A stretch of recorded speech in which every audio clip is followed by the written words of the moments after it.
Salut à tous, c'est le Young Fella pour l'œil de la NBA. Et oui, c'est confirmé, il y aura bien un Space Jam 2 avec un certain LeBron James. Hey guys, look who's finally ready to play. Oh no! Est-ce que c'est une bonne ou une mauvaise idée? Quels autres joueurs seront dans le casting? Est-ce que Michael Jordan est encore en train de chialer? Bref, je vous dis tout ça. Allez, c'est parti! 20 ans après la sortie du premier Space Jam avec en vedette Michael Jordan, le cinéaste Justin Lin, à qui on doit certains Fast and Furious, a donc repris le flambeau. Alors que je vous le dis tout de suite, j'ai vu le film comme tout le monde, mais je suis désolé, j'ai pas eu mal à mon enfance comme pas mal d'autres. Après moi perso, je suis pas de cette génération qui a grandi avec Space Jam. Moi, à l'époque où le film sort, j'étais plus branché Teletubbies quoi. Évidemment, je comprends ceux qui hurlent en apprenant que LeBron James sera le personnage principal. Mais vous mettez qui à la place? Et ne me mets pas Kobe. Laisse-le profiter de sa retraite dans le calme, s'il te plaît. C'est vrai que LeBron James a pas mal de haters, mais médiatiquement, c'est le meilleur choix possible. Quoi qu'il arrive, t'auras du monde au ciné. Et puis faut se l'avouer, des gars comme Sean Bradley ou Larry Johnson, ça veut plus dire grand chose pour un gosse de 8 ans. Non, mais c'est même plutôt malin de la part de Warner Bros d'avoir choisi James. Bah oui, être à la fois joueur et entraîneur, ça le connaît. Par contre, à la place des Looney Tunes, je serais pas rassuré. LeBron James pourrait très bien les lâcher.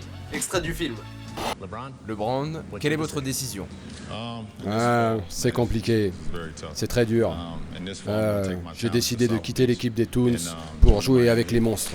Bah c'était sûr les gars, il est déjà à peine heureux de jouer avec Irving et Love. Tu crois vraiment que ça l'excite de jouer avec un canard, un lapin et un cochon? Bah non. Et justement dans l'équipe des monstres, qui seront les joueurs qui remplaceront les anciens? Voici mon équipe.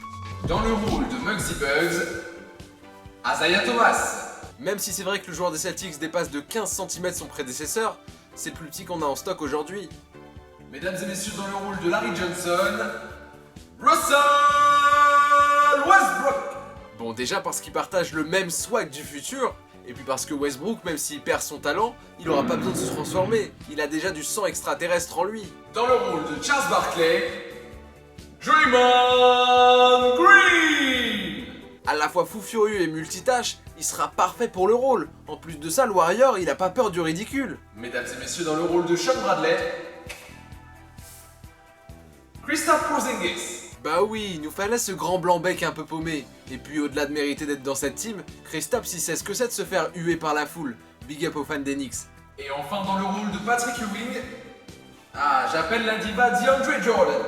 Impossible de ne pas prendre cet acteur studio, qui évidemment sera capable pour l'occasion de déglinguer un ou deux paniers. Ah, cette équipe elle a fière allure, mais attention, rien n'est signé. C'est fort possible que LeBron James en voyant le casting vire tout le monde pour mettre ses potes à la place.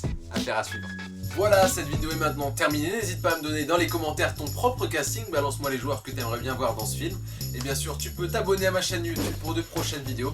Liker ma page sur Facebook, l'œil de la NBA, et me retrouver sur Twitter, Young Fella NBA. Allez, ciao!